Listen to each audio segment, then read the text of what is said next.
দেশের বৃহত্তম স্থলবন্দর বেনাপোল দিয়ে আমদানি পণ্যে মিথ্যা ঘোষণা ও ঘোষণা বহির্ভূত পণ্য প্রবেশের ঘটনা উদ্বেগজনক হারে বেড়েছে। এ নিয়ে আরও জানাতে বেনাপোল স্থলবন্দর থেকে যুক্ত হচ্ছেন সহকর্মী রিপন হোসেন। রিপন, আপনি যে স্থলবন্দরে আছেন সেখানকার সার্বিক পরিস্থিতি জানাবেন। এই যে বিষয়টি আমি বললাম সেটি নিয়ে কি উদ্বেগ দেখা দিয়েছে, সেখানকার বন্দর কর্তৃপক্ষ কি বলছে এবং আমদানি রপ্তানিকারকরাই বা কি বলছে?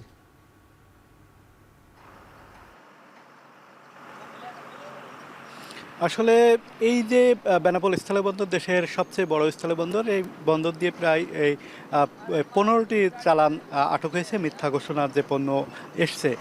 এক্ষেত্রে বিভিন্ন কেমিক্যাল রয়েছে, শাড়ি চুড়ি এগুলো রয়েছে এবং পাশাপাশি মাদক রয়েছে।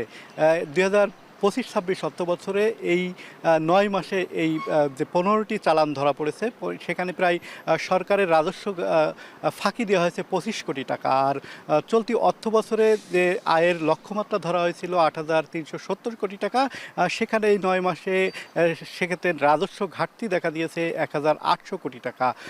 এই সমস্ত অনিয়মের অভিযোগে কিন্তু ইতিমধ্যে 4টি সিএন্ড এজেন্টদের প্রতিষ্ঠান রয়েছে, সেটিকে সাময়িক তাদের লাইসেন্স স্থগিত করেছে কাস্টম কর্তৃপক্ষ।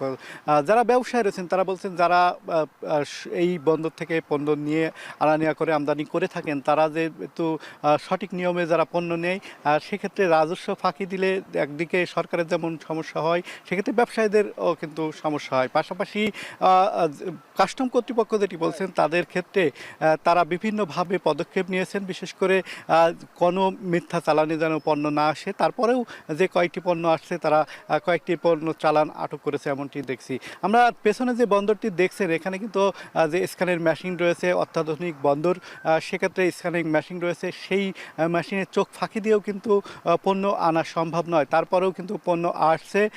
সে কারণে যারা ব্যবসায়ী রয়েছেন তারা কিন্তু খানিকটা উদ্বেগ প্রকাশ করছেন, কারণ এই যে মিথ্যা ঘোষণার যে পণ্য আসছে, বিশেষ করে ওষুধ আসছে, বিভিন্ন কেমিক্যাল আসছে, পাশাপাশি যে মাদক আসছে, সেই মাদকের চালান কিন্তু কয়েকটি পরপর ধরা পড়েছে। সে কারণে যারা ব্যবসায়ী রয়েছেন, যারা প্রকৃত ভালো ব্যবসায়ী রয়েছেন, তারা খানিকটা উদ্বেগ প্রকাশ করছেন। তারা বলছেন যে এভাবে যদি এই চালানগুলো আসতে থাকে, সেক্ষেত্রে যারা এই পোর্ট ব্যবহার করে ব্যবসা বাণিজ্য করে থাকেন, তাদের ক্ষেত্রে খানিকটা সমস্যা হতে পারে।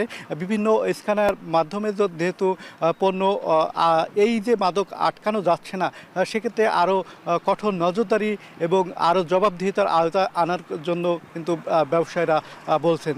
তারা বলছেন যে বিভিন্ন সময়ে যে মাদক আসছে, সেক্ষেত্রে এই পোর্টেই কিন্তু যাচ্ছে এবং এখান থেকে বিভিন্ন স্থানে চলে যাচ্ছে। নামেমাত্র কয়েকটি চালান ধরা পড়লেও আসলে বড় বড় যে চালানগুলো সেটি থেকে যায় ধরাছোঁয়ার বাইরে। তো সব মিলাই ছিল আমার কাছে এখান থেকে সর্বশেষ স্বাধীন।